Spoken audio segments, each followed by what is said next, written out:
Hi, my name is Mark. I'm one of the pastors here at Trillium.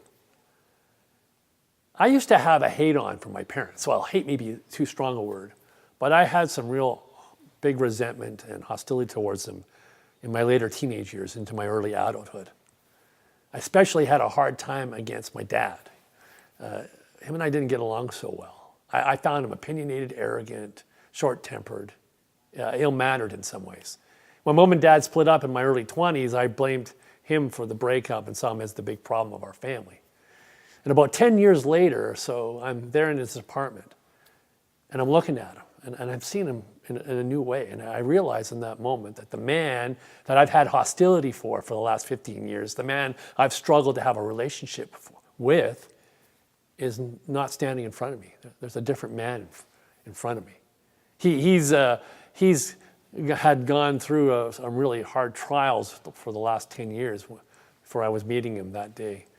He'd had professional, personal, and health issues that had kind of humbled him, changed him. And I'm looking at him realizing that somehow my understanding of who he is and what he really was had separated somewhere along the way. And that the man I was still angry with and hostile towards no longer existed. I had a decision to make in that moment. Was I going to forgive and start over again?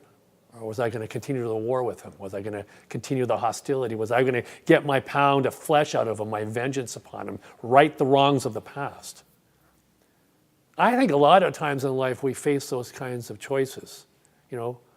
Something's unjustly done to us. Maybe we blame somebody for something, maybe rightly so, but at some point the person we're angry with or the situation we're angry about has moved on, and we have a decision to make whether to forgive and start again with someone. I read a few stories in church on Sunday about this guy down in the South. He was a youth pastor, and one morning he was woken up by the police with the news that his wife and his unborn child had been killed in a car accident. The firefighter had done a 24-hour shift and had fallen asleep at the wheel and crashed into his wife and his unborn child, and they were killed. And this youth pastor had a decision to make in the moment, whether he would practice out the forgiveness he was preaching each Sunday, or whether he would go to war with the person who had maimed his life by taking his wife and his child from him. In that moment, he decided he would be on the side of mercy and forgiveness. And he went to court and he pleaded for the firefighter. And the firefighter got off fairly lightly, community service, loss of license for a period of time. Interestingly enough, they met in a parking lot, a grocery store parking lot a few weeks later, and they started talking with each other. And they started to meet with each other. And in the midst of their forming a relationship with each other, they offered forgiveness and healing in the pain of each of their loss. And to this very day, they are actually good friends. They become close friends, and they see each other often. And I'm thinking, wow, that's just a hugely powerful story.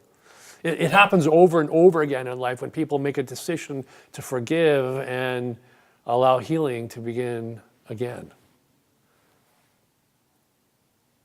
The disciples asked Jesus how many times they must forgive another person. Peter says, do I have to forgive someone 7 times when they've injured me? And 7 times to Peter was a huge number. And that old Scottish saying, shame on, fool me once, shame on you, fool me twice, shame on me. That saying means that you get one chance at messing me up.